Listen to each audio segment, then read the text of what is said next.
It's Charge Talks with Jan. Turning brokenness into ministries and stories into stepping stones, overcoming mountains and walking through valleys. It's Charge Talks with Jan. What's up, everybody? It's your girl Jan, and it is Wednesday. It is Wednesday, April 28th, and I am so thankful to be here with you guys. Guys, guess what? Today is an extra amazing, beautiful, fantastic day. Why? Why, guys? Why? Because you are here, because you're alive, because you're gonna make your indelible mark on this land, because you have so much to offer, and you're gonna start today. And that is why today is an extra super phenomenal day. It is just a super beautiful day, right? And I'm excited. I'm so excited to be here with you guys. Thank you so much, guys. Thank you guys so much. So guys, please remember, if you like this video, to give it a thumbs up. And please remember to share, leave your comments below. Let me know what you think about this awesome video. And continue, please, to subscribe. And let us continue to spread the good news all around. So, thank you guys so much. Today we're going to be talking about, the things that we put in our lives to cause blockages or to use them as idols to stop us from getting where we ought to go.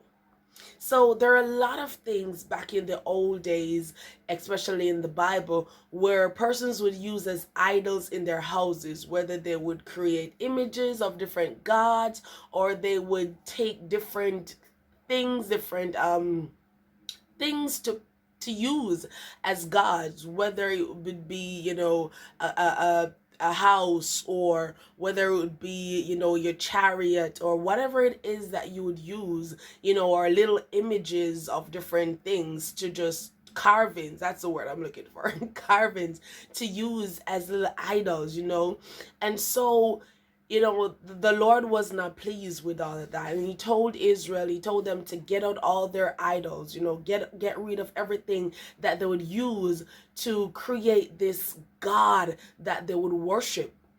Because the only God that should be worshipped is the one and only God, the true wise God, the living God, the Lord God Almighty. And so he would always encourage them to get those out of their lives so they can worship the true and living God in spirit and in truth.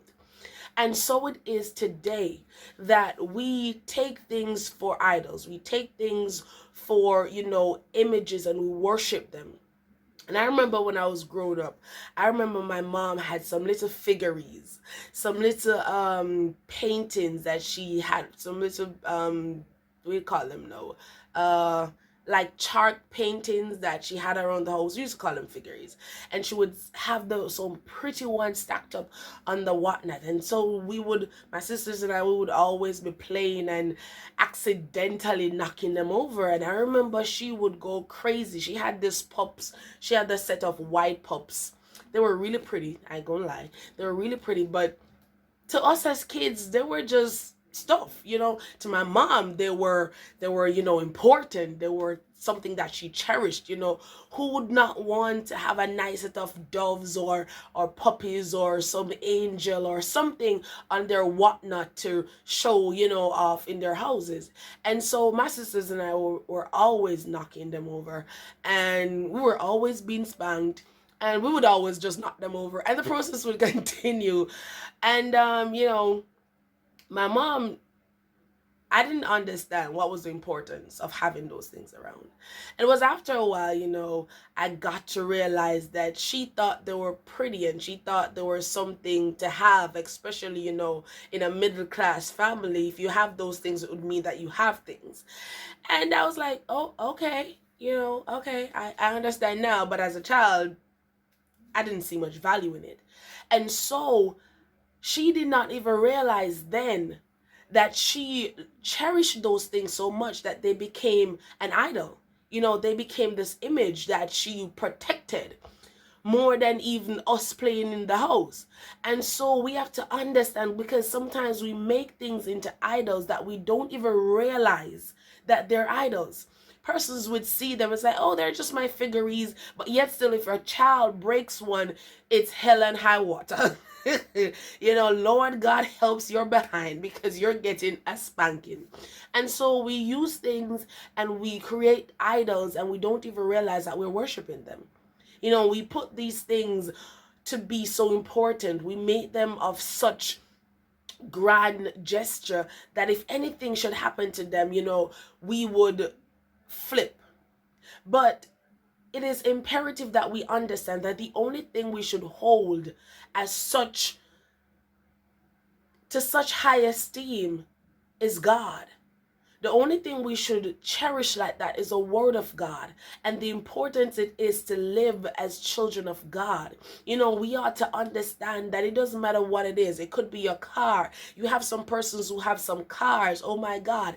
If you ever dare throw something on their car, don't get me wrong. I'm not saying that you should damage somebody's car in the name of, they're cherishing it. No, that's crazy. Don't do that. But I mean that if you cherish your car more than how you cherish your family, you don't want anybody driving in your car, you don't want anybody eating in your car if they even spill something in your car. Lord God Almighty. No, whether it is your house, whether it is your children, because some persons idolize their children, whatever it is that you use as gods to block whatever it is that God has for you to receive, it's an idol. And we ought to realize that these things can hold us back and prevent what God really and truly wants to unleash on us, because we're using these things as hindrances. We're setting up walls that we're not even fully aware of and conscious of. And we have to be very, very careful what it is that we use to create hindrances and what it is that we use to create idols in our life to stop the full manifestation of God. So today I encourage you that whatever it is that you have in your life, search it out. Whether it is your children, your education, your car, your house, your dogs, whomever it is, a friend, a spouse, it does not matter. As long as you put them before God, as long as they are more important than God, as long as they are more important than getting what God says that you should get, then I believe, and this is my opinion, y'all, that it can be an idol. It can be something to block you. So I had some idols of my own. I had the idol of I didn't look like what social media say I should look like. I had the idol of I didn't sound like what, I think other persons think I should sound like. And so I use those as reasons as to not push myself forward. I use those to say, okay, I'm not good enough to be or to do what it is that God has called me to do. I've run from this thing for so long until I couldn't run no more. Like a Jonah situation. Like God just snatched me and said, hey, I called you to speak. And you're going to do that one way or another. Trust me. And so it is important that we understand and realize that God is real. And whatever he has placed you on this earth to do is either you're going to do it like Nike or you ain't going to do it at all. Because he knows what he has invested and he's looking for the returns on his investment. So we all have hindrances, we all have idols, we all have blockages, but we ought to realize, identify them and get rid of them. Get rid of them. Because it's either we're going to get rid of them and move on, or we're going to keep on holding on to them and not move to the place that God has called us to be. So today, search out, see what's going on in your life. There's a little song that says, search your life and see how you live. Leave Babylon and come. Leave the things that are holding you back and push forward to the place that God has called you to be. I encourage you today to have a blessed day. Have a super extraordinary, beautiful day and continue to smile. Guys, when you smile, it takes a load off. It takes less muscles to smile than it takes to frown. So do whatever you do and do it to the best of your ability. And I'll see you in the next video, guys. Please remember to like this video, comment, and keep subscribing. Share it with your friends and keep spreading the good word around. Bye. See you next time.